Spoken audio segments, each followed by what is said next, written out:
I just have to say, if it's considered anti-transgender to hold a belief that a parent should be notified that their kid wants to join a club that could push them to do severely harming things to their body in the future, and acting on beliefs that they weren't born in the right body by binding or tucking their perfectly healthy organs and later wanting to mutilate them, then everyone should ideally be anti-transgender by their definition.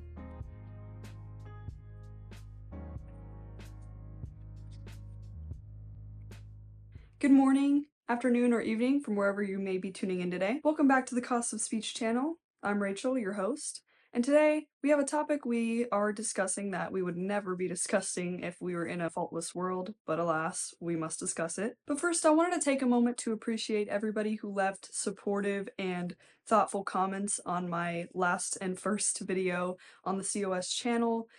It really meant a lot seeing all of the perspectives of everybody who tuned in. There were some great, insightful comments, which are always refreshing to read. But unfortunately, the faultless world scenario cannot be ideal, so today we are going to be looking into the delusional article written by trans author Samantha Allen, which endorses and promotes child transitioning and confusion of their gender. Also, I just wanted to mention that I'm not reacting to the whole article, but I'm reacting to a few points that I just wanted to touch on. In the future, I think I will go over like more in depth about the article, but for right now, I think it's important to note that I'm just touching on a few points made in the article that I disagree with. And also, I just wanted to bring up that these clubs are I failed to mention that these clubs are clearly way different than every other school club, which is why they have regulations wanting to be placed on them. Like, it's not ludicrous to think that they wanna place regulations on a club that could influence children in this way. So, it's not just like a school chess club, it's way different than that, which is I failed to mention, which is obviously why they want to regulate it. But that's not even the half of it. The article goes on to describe that if the school clubs are aware of the gender confusion, the child should have the authority to tell the school to hide it from their parents. The sole figures that are supposed to guide their children should be withheld from doing just that, but instead allow outsiders to step into that role. The article created by Samantha Allen for the Daily Beast goes on to read, the proposed Delaware regulation is worded more mildly, specifying that to safeguard the health and well-being of the student, the school will first approach the student who can then decide whether or not to continue with their gender change request. But there is a cruel irony to the invocation of health in this proposed regulation, because one could easily argue that putting a student in this precarious position, having to choose between living authentically at school or potentially being punished at home, isn't exactly great for a child's well-being. No, what's not great for a child's well-being is being indoctrinated by their school into being confused about their gender identity, and then being told that teachers or school staff can step into that role of being their parent because that's what they're doing. Kids are supposed to come to their parents for this kind of guidance, but if a school keeps glaring these ideas into a child's face, telling them they can prance and rebel around their parents, they will. Kids, when surrounded by the influence of their friends, these LGBTQIA plus school clubs, and the only aversion being their parents, will absolutely fall into being misled and indoctrinated by the very system trusting parents send their kids to learn 7 hours a day. The article continues. At the heart of these anti-transgender policies is the issue of child autonomy. In a world where transgender people face a high risk of suicide due to discrimination and lack of support, outing is clearly a violent act. And yet, because transgender youth are not yet adults, the violence of these parental notification proposals is blunted by the weight of our cultural belief that a parent always knows best.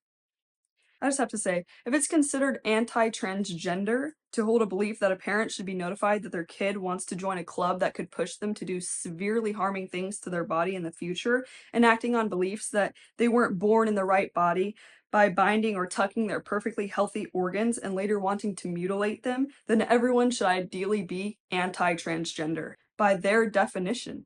These are children we're talking about. Don't forget that.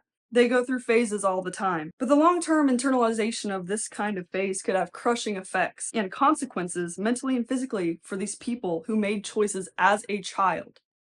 The fact that she states it's a violent act against these children, emphasis on the children part, because they could be so mentally unstable that they commit suicide if their parents find out and don't agree, is so misleading. It is a blackmail tactic. No, children are not committing suicide because their parents are being notified of their supposed true gender identity.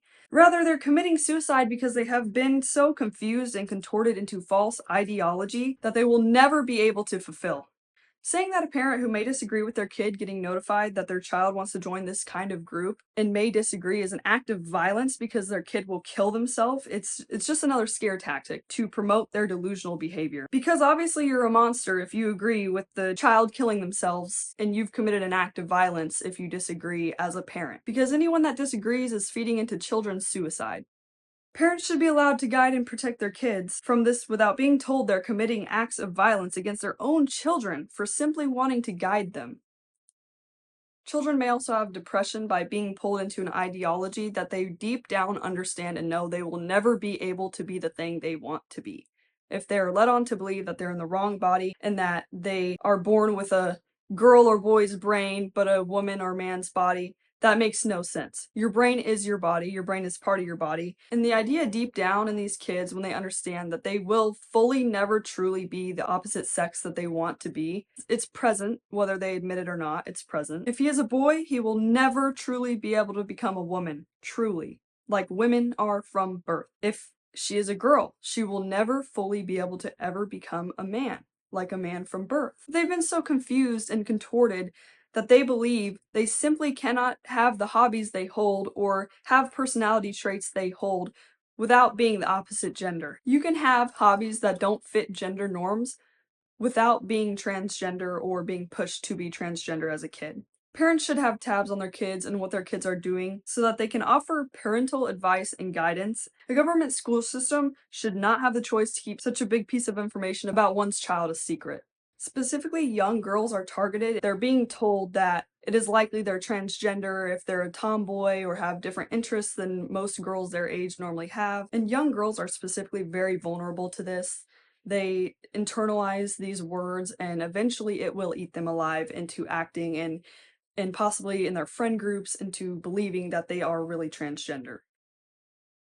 Moving on, I wanted to take a segment to appreciate some of the comments left on my last video. Of course, I am not going to be reading and reacting to all of them, but I pulled some that I really just wanted to speak on and appreciate in this video. John says, I'm a leftist. Sadly, like all parts of politics, idiots abound. Now should be a chance to condemn political violence regardless of its ideological pretext. In a world where there's idiots, we're bound to find them in the most opinionated areas of life. I totally agree, John.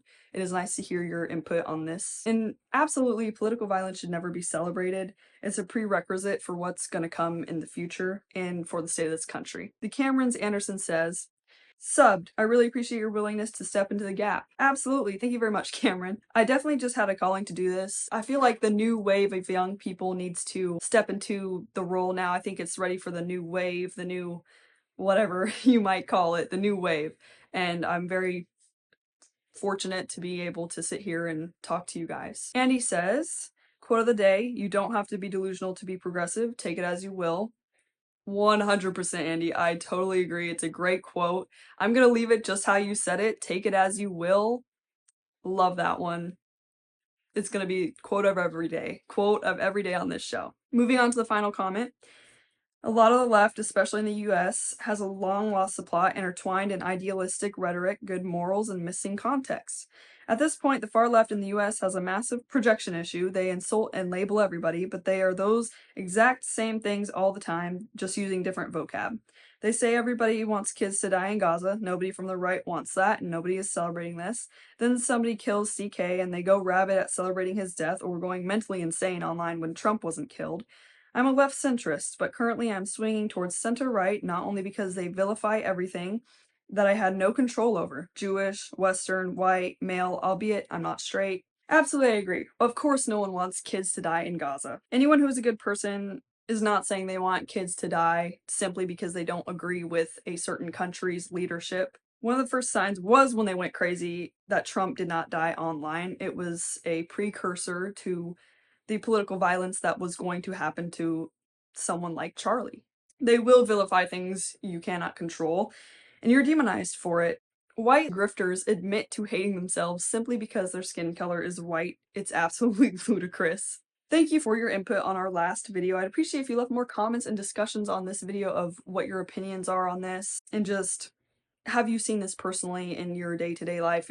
If you have kids, if you're young like me and have personally seen your friends swallowed up by these groups, and what do you think we can do in this country to maybe make it better? I'd ask the comments to remain respectful, but that's like asking a bird not to chirp. So, you know what? It's a free for all down there. Whatever you guys want to say, I can't tell you what to say. Thanks for your viewership, and remember, don't get into too much trouble and keep fighting.